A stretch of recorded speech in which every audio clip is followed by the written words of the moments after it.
Alright, Bismillahirrahmanirrahim. Assalamualaikum warahmatullahi wabarakatuh.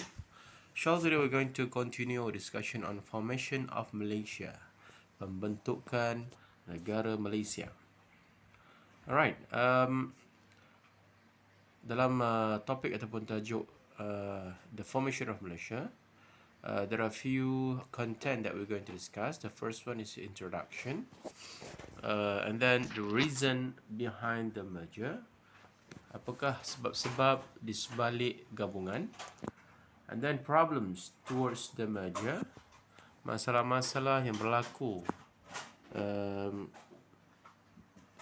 dalam proses pembentukan ataupun gabungan. And then steps taken to settle the problems, apakah langkah-langkah yang diambil untuk menyelesaikan masalah-masalah dalam gabungan membentuk negara Malaysia. Kemudian seterusnya the Cobalt Commission, Suruhanjaya Cobalt. And then we have a Lansdowne Commission, Suruhanjaya Lansdowne. And then international opposition, penentangan di peringkat antarabangsa apabila idea membentuk Malaysia ini diutarakan. Berlaku penentangan bukan saja di dalam tetapi dari peringkat international, means negara-negara luar yang menentang idea membentuk negara Malaysia. Kemudian the United Nations Mission on Sabah and Sarawak, UN, misi United Nations untuk Sabah dan Sarawak. And the last part is final negotiation. This is among the content that we're going to discuss for this topic. Introduction. Malaysia was formed in 19th September 1963. Comprises of Malaya, Singapore, Sabah and Sarawak. Jadi pada asalnya Persekutuan Tanah Melayu ataupun Malaya, alright, berjaya mendapatkan kemerdekaan daripada British. But later on, the idea by Tunku Abdul Rahman to form a Malaysia comprises of other countries, which is Singapore, Sabah and Sarawak. Itu pada 19 September 1993. Maknanya apabila Malaya menjadi Malaysia, maka negara-negara yang dimasukkan ataupun yang bergabung pada waktu itu adalah Singapura, Sabah dan Sarawak.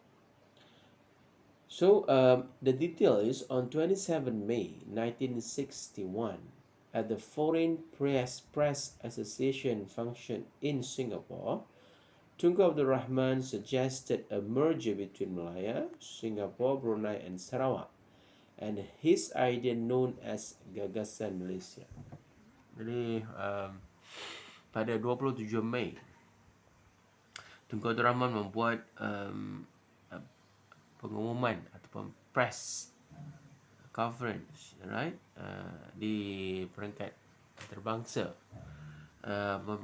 berkenaan dengan idea untuk membuat gabungan Malaya, Singapura, Brunei, Sabah dan Sarawak. Dan ideanya adalah untuk membina sebuah negara yang dikenali sebagai Gagasan Malaysia. So, Gagasan Malaysia adalah gabungan Malaya dan beberapa negara-negara yang lain. Itu pada peringkat awal. So, what are the factors of formation of Malaysia? Apakah faktor-faktor yang menyumbang kepada pembentukan negara Malaysia ni? So, ada 6 faktor. Yang pertama adalah independent through unification. Mencapai kemerdekaan melalui penyatuan.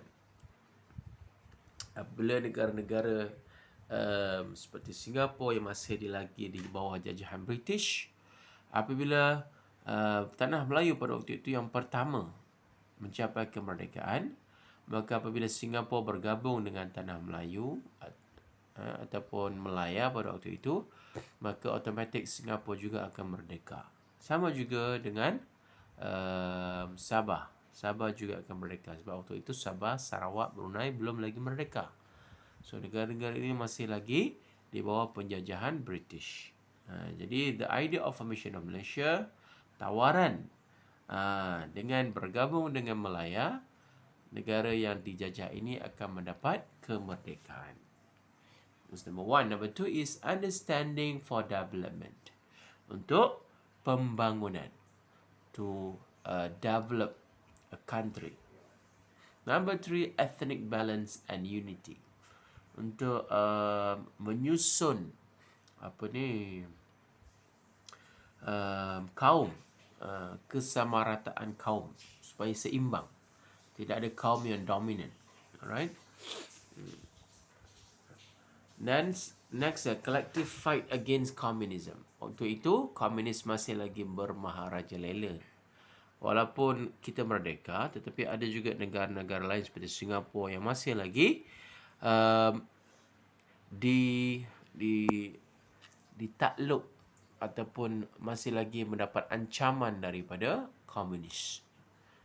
Jadi apabila bergabung, maka tanah Melayu ataupun Malaya pada waktu itu akan bersama-sama dengan kerajaan Singapura menangani ataupun melawan komunis. And then next, economic cooperation. Hubungan ataupun kerjasama dalam sektor ekonomi, membangunkan ekonomi negara bersama-sama. And then united in the international relations. Bersatu padu dalam hubungan antarabangsa. Jadi itu adalah faktor the idea of formation of Malaysia, ataupun pada asalnya ideanya gagasan Malaysia. Okay. The reason behind the merger. Apakah sebab-sebab di sebalik merger? Merger apa? Gabungan. Apakah sebab-sebabnya? Jadi setiap negara ni ada sebab-sebab dia. Ada perspektif, pandangan ataupun reason kenapa perlu bergabung. Singapura ada reason dia kenapa dia nak bergabung dengan tanah Melayu. Sabah ada reason dia kenapa nak bergabung dengan tanah Melayu ataupun dengan Malaya pada waktu itu. Sabah pun ada sebab, perspektif kenapa perlu bergabung, kenapa nak bergabung. Dan Brunei pun ada sebab kenapa hendak bergabung dengan Malaya. Okay, let's look at Singapore perspective. The leader at that time is Lee Kuan Yew. We know that the President Lee Kuan Yew memerintah Singapura dalam tempoh yang cukup lama. Right? Malaysia dah bertukar dah Perdana Menteri. Daripada Perdana Menteri pertama, Tengku, kedua, ketiga. Tapi Lee Kuan Yew masih lagi memerintah. Alright? Means he was there in the seat as a president for a long time. And he able to dia mampu untuk melihat dan mengawal Singapura mengikut aturan dan acuan Lee Kuan Yew sendiri pada peringkat awal sehinggalah ke akhir hayat dia lah. Alright. Jadi apa perspektif Singapura? Lee Kuan Yew and PAP, dia ada parti. Singapura ni ada parti dia. Ataupun Lee Kuan Yew dia ada parti di sini dipanggil People Actions Party. Jadi kalau UMNO tu adalah parti orang Melayu. Jadi Lee Kuan Yew dia ada parti dia sendiri. Alright, parti orang Cina lah. Dominasi by the Chinese. People Actions Party were facing great opposition from communists and pro-communists, and the merger will reduce the communist threat. Jadi Lee Kuan Yew dan juga PAP ada masalah besar pada waktu itu. Apa masalah utama mereka? Mereka mendapat penentangan daripada orang-orang komunis. Jadi komunis di Singapura adalah sangat kuat pada waktu itu. Dan yang pro-komunis juga ramai. Yang nak menjadikan negara Singapura sebagai negara komunis. Jadi mereka sangat kuat menentang Party Action Party ni. Jadi dengan idea bergabung dengan Melaya pada waktu itu, Lee Kuan Yew berpendapat bahawa Singapura dapat mengurangkan ancaman ataupun kita panggil penentangan daripada parti-parti komunis, daripada orang komunis. Jadi means PAP akan selamat daripada komunis. Dalam arti kata lain, Lee Kuan Yew dan juga partinya rasa tak selamat, rasa tak mampu untuk menangani parti komunis pada waktu itu. Means kalau mereka tak join Malaya, kalau mereka tak bergabung dengan Melaya, mereka terpaksa menghadapi komunis yang begitu kuat pada waktu itu. Jadi the only way to solve that problem, untuk selesaikan masalah attacking by the communists, is agree to join Melaya. Bersetuju untuk bersama-sama bergabung membentuk gagasan Malaysia.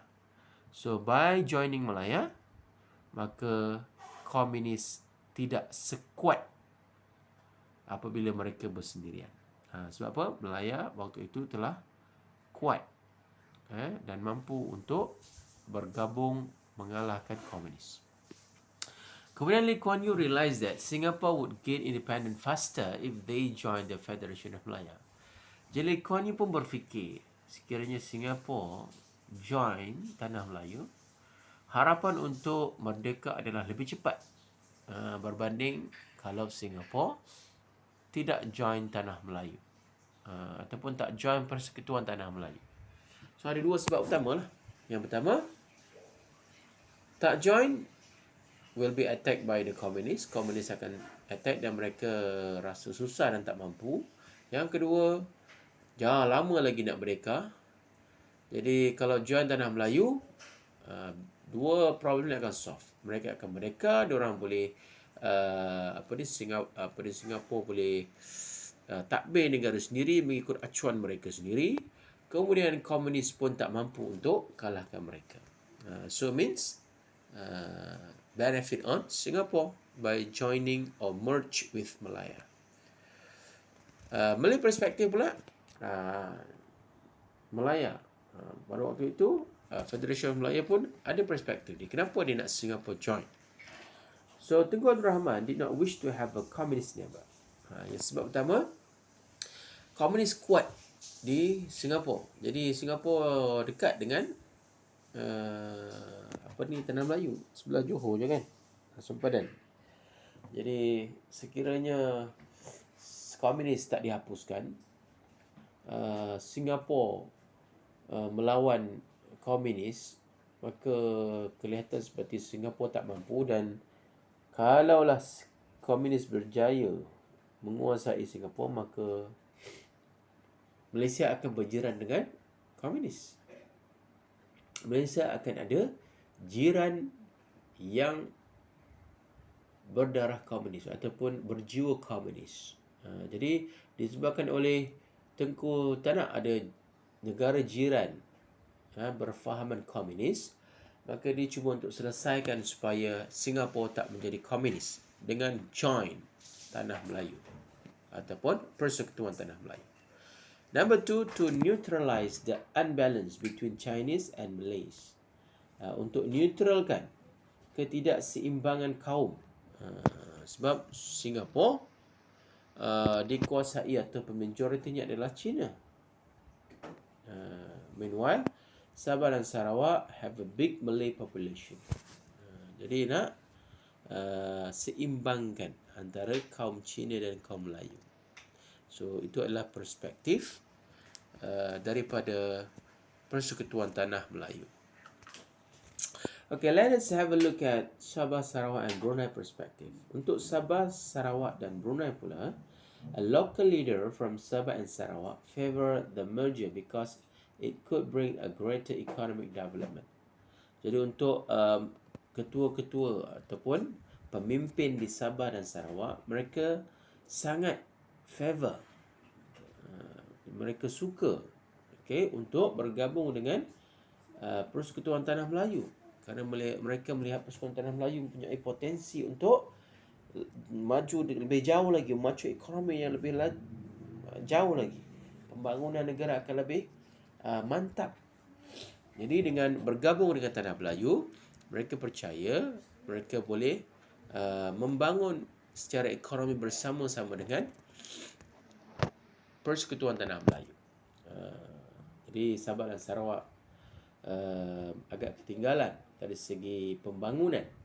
Jadi dengan bergabung dengan Tanah Melayu, mereka boleh turut sama develop untuk maju bersama-sama dengan Tanah Melayu ataupun dengan Federation of Malaya, Persekutuan Tanah Melayu. Okey, jadi itu adalah sebab-sebabnya. Tapi dia tak semudah apa yang disangka. Apa yang berlaku? Problems. Dia ada masalah apabila usaha untuk bergabung bila asalnya kita ni tidak ada apa-apa hubungan.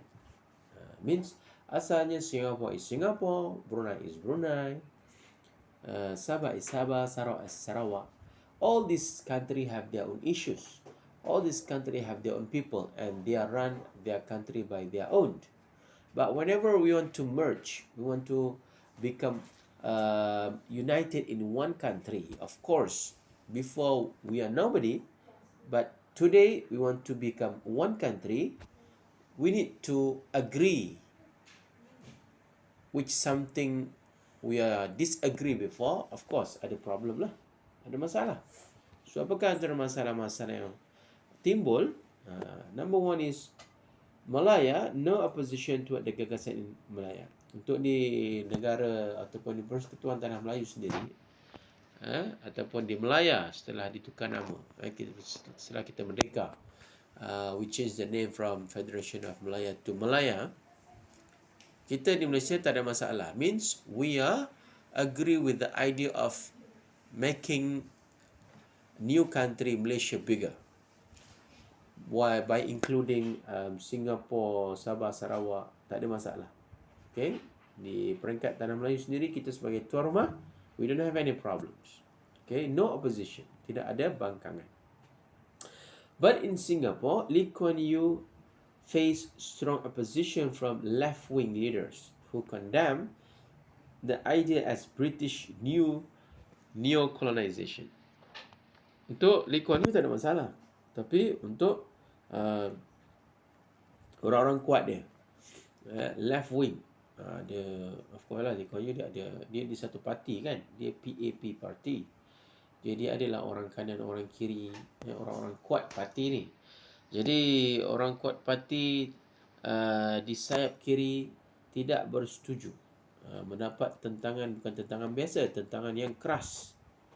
Mereka mengatakan bahawa ini adalah salah satu idea neo-colonization. Join Malaysia bukannya kita akan merdeka, tetapi kita akan dijajah lagi oleh Malaya nanti. Ini adalah satu bentuk jajahan baru. So means they against the idea. Singapore ada issue. Means not all the people of Singapore agree with the idea of joining Malaya. And then next, Sarawak. Sarawak United People, SUPP, and Sarawak National Party, SNAP, rejected the idea of Malaysia. So ada dua parti di Sarawak yang tidak bersetuju dengan idea pembentukan Malaya. Kemudian Sabah. Di Sabah pun ada isu, ada masalah. Opposition came from community leaders. Jadi ketua-ketua, pemimpin masyarakat tidak bersetuju dengan idea bergabung dengan Malaya membentuk Malaysia.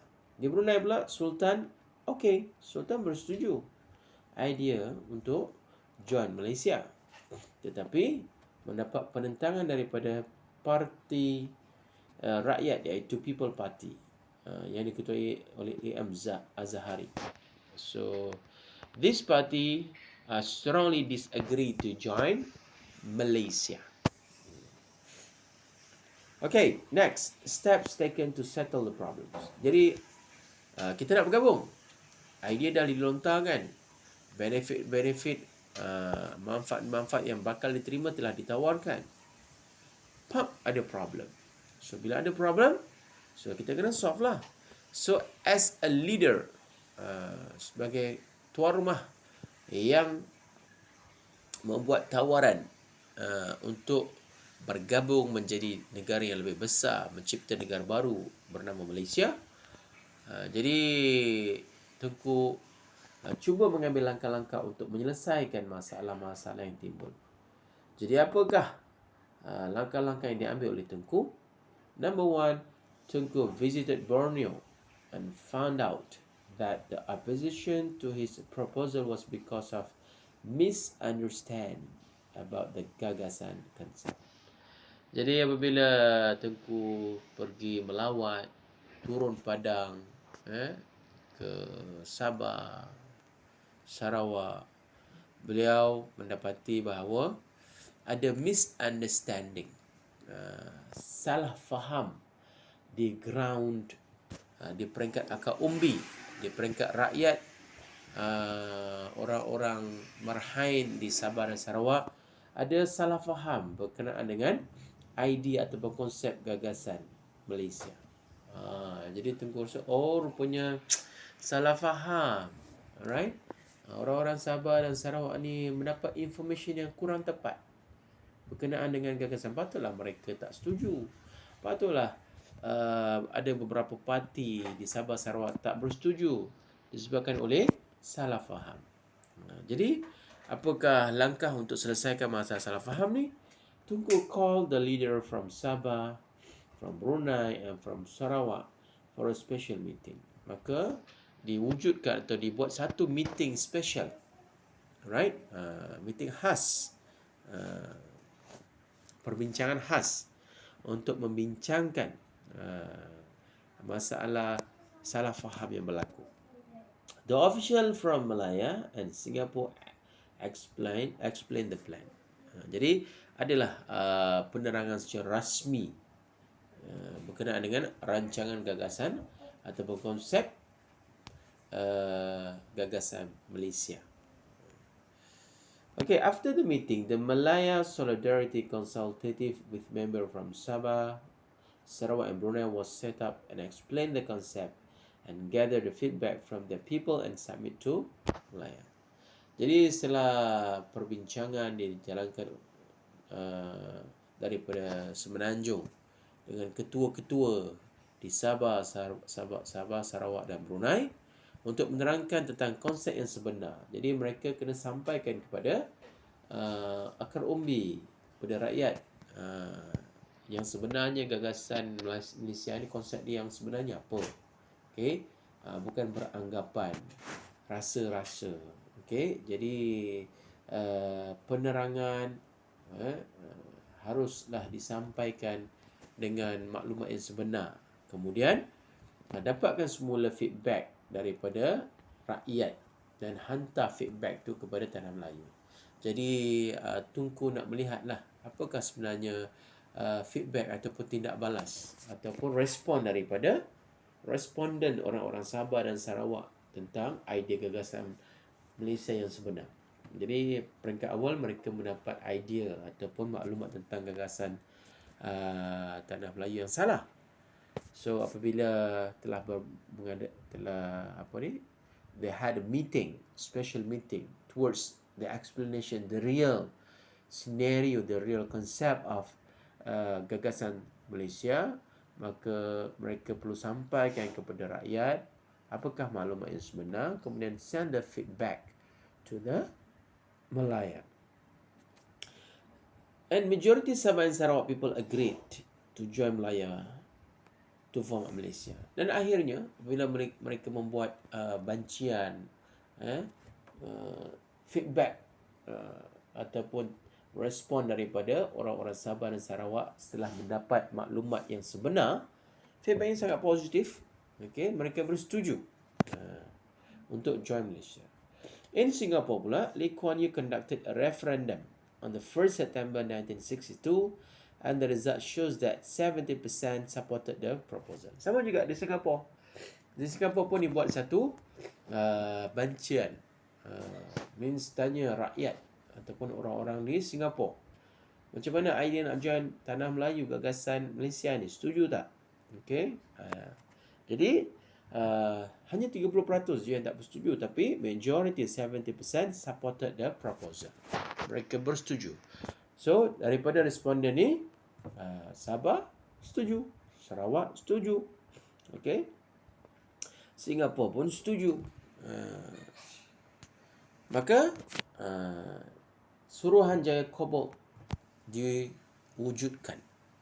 Apakah fungsi Suruhanjaya Cobalt ni? In October 1961, Tunku went to London to consult with the British about the gagasan. Jadi setelah mendapat feedback daripada negara-negara Sabah, Sarawak dan juga Singapura, Tunku pergi semula ke London untuk berbincang dengan pihak British tentang gagasan. Jadi British agreed but must get the demand and feedback from Sabah, Brunei and Sarawak. Jadi British bersetuju dengan idea gagasan, tapi mestilah mendapat persetujuan daripada Sabah, daripada Brunei, daripada Sarawak. Jadi British form a special commission. Dia macam Suruhanjaya khas lah. Kalau kita tahu SPRM, Suruhanjaya Pilihan Raya, untuk kira undi. Kira undi siapa yang menang, parti mana yang menang pilihan raya. Tapi Suruhanjaya Cobalt ni adalah untuk mengkaji reaksi orang-orang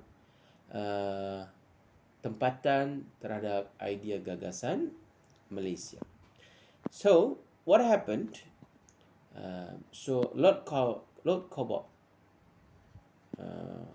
Cobalt ni adalah orang yang mengetuai Suruhanjaya ni lah. Maka dinamakanlah Suruhanjaya ni Suruhanjaya Cobalt. Okay. So they need to submit the findings to British in June 1962.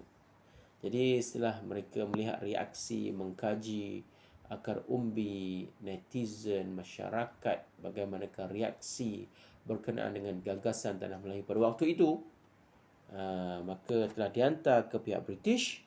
So mereka mendapati majority, okay, bersetuju dengan idea gagasan Malaysia.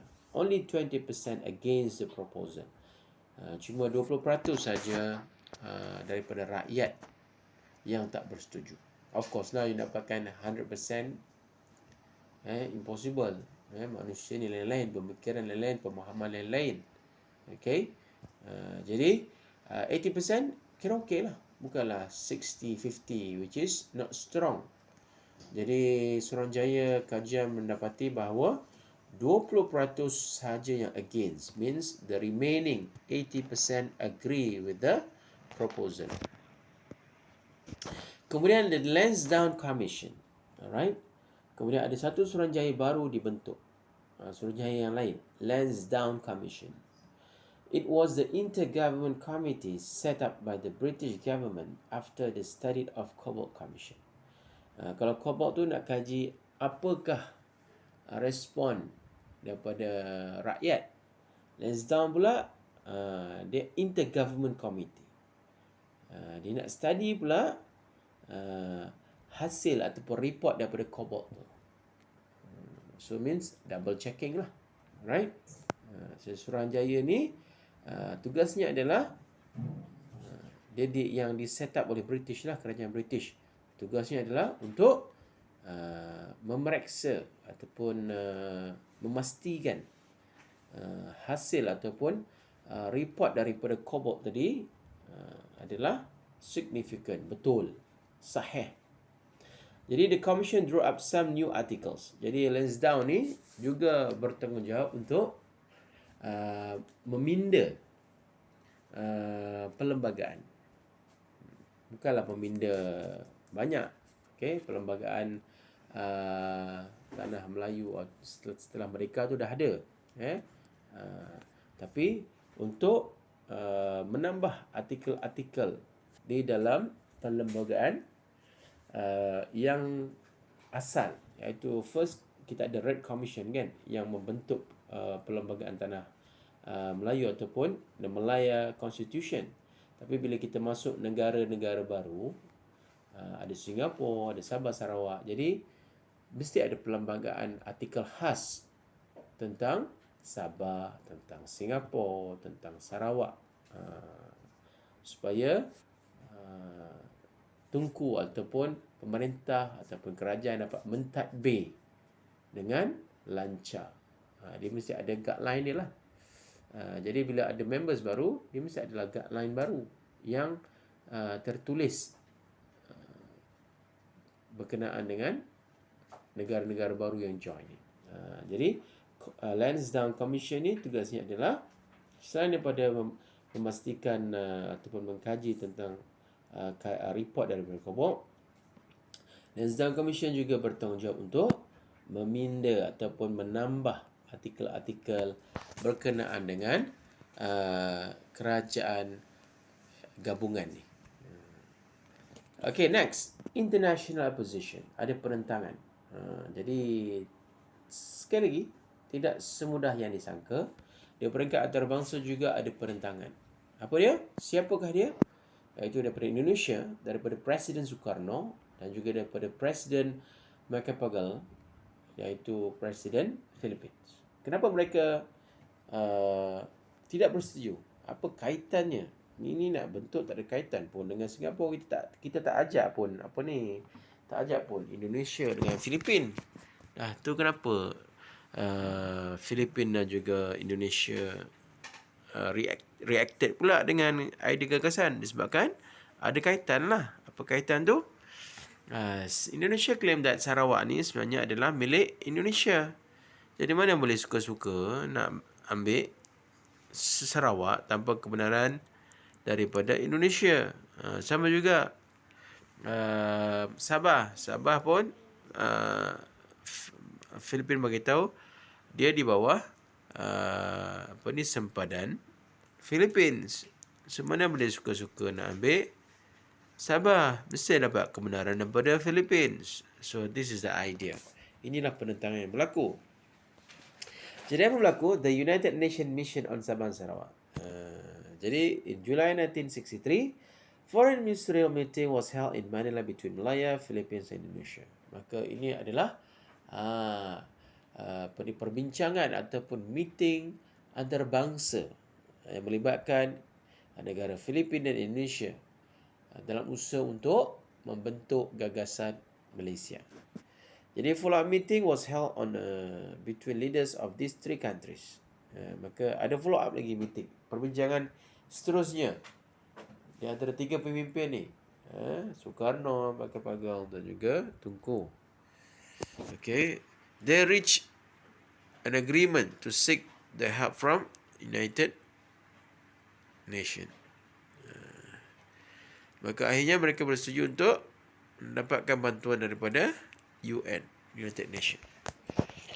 The United Nations sent a special team headed by Michael Moore to conduct a survey in Sabah and Sarawak. Jadi, United Nations mengambil pendekatan untuk selesaikan masalah antarabangsa ni, maka dia hantar satu kumpulan khas untuk buat survey di Sabah Sarawak. Jadi bukan survey dijalankan oleh Melaya, tak valid lah. Sebab mungkin dia ada bias kepada orang Melaya, orang tim-tim Tengku. Jadi survey dilakukan semula, yang ini tak bias sebab tim yang dihantar adalah daripada United Nations untuk pastikan betul ke tak. Jadi bila United Nations yang buat survey, Indonesia dengan Filipin tak boleh nak argue lah, sebab dia bebas. Bukan orang-orang Tengku, bukan orang-orang daripada tanah Melayu yang mungkin ada kepentingan. Mungkin bukan daripada orang-orang Tengku, daripada British yang ada kepentingan, mungkin kenalan ke geng ke kan. Jadi daripada United Nation ni bukan geng Tengku, bukan geng Indonesia, dan bukan juga geng Filipin. So means dia punya result ni akan jadi lebih valid. So what happened? The result majority agree with the formation of Malaysia. Sama juga, pada asalnya dah survey tu daripada British kan punya team. So bila UN buat survey juga sama. So, majoriti orang Sabah Sarawak bersetuju untuk membentuk Malaysia, join Tanah Melayu. Jadi Indonesia tak boleh dah nak bersuara lagi, nak mengatakan yang Sabah ni sebenarnya nak join Indonesia, nak join Philippines ataupun Sarawak nak join Indonesia. So bila orang-orang mereka sendiri mengatakan kita bersetuju untuk membentuk Malaysia, so there is no question arise after that. And then the last part is final negotiation. Meeting between Malaya, Singapore, Brunei, Sabah and Sarawak was held on 7 to 9th of July 1963. Right? The final negotiation, meeting yang terakhir sebelum terbentuknya Malaysia. They decided that official proclamation would be made on 31st August. Jadi Teguh naklah tarikh yang sama seperti mana 31 Ogos 1957, tarikh merdeka Tanah Melayu. Jadi merdekalah juga membentuk negara Malaysia baru pun tarikh yang sama, 31 Ogos 1953. Tapi tarikh ini tak kesampaian. Untuk memilih tarikh 31 Ogos ni tak tercapai. Sebab apa? Sebab Brunei cancel. Asalnya Brunei okey. Jadi bila Brunei cancel sebabkan dia ada penentangan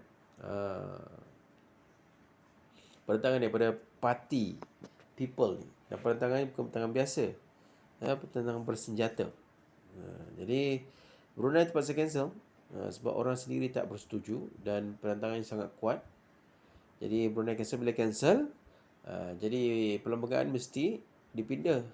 Jadi bila dipindah, maka postpone beberapa bulan, iaitu pada 16 September 1963 Malaysia was proclaimed, and that day was known as Hari Malaysia. Maka tarikh bersejarah adalah pada tarikh 16 September 1963 Malaysia was proclaimed. Malaysia telah diisytiharkan, iaitu Sabah Sarawak merdeka, bebas dari penjajah, membentuk Malaysia dan juga Singapura tanpa Brunei. Jadi asalnya ada 4 negara lah, Sabah, Sarawak, Singapura, Brunei. Jadi bila Brunei cancel, maka pengisytiharan pada 16 September Hari Malaysia adalah 1963. Tetapi Singapura tak lama berada di Tanah Melayu ataupun berada bersama dengan Malaysia. Singapura keluar 2 tahun selepas itu. Okay, jadi Singapura membentuk negara dia sendiri. Jadi dia dapat benefit lah. Tak tahu kalau kita tengok sini, apakah benefit Singapura dapat? Singapura dapat merdeka, kemudian dapat membentuk negara dia sendiri tanpa terikat dengan Malaysia.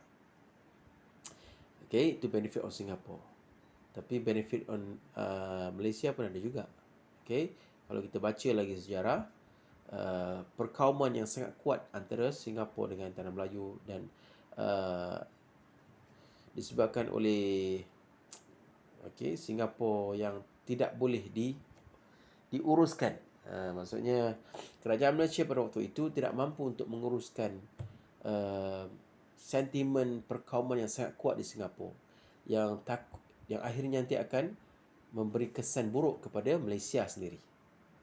Singapura kelihatan seperti nak menguasai Malaysia, composition perkauman yang tidak seimbang.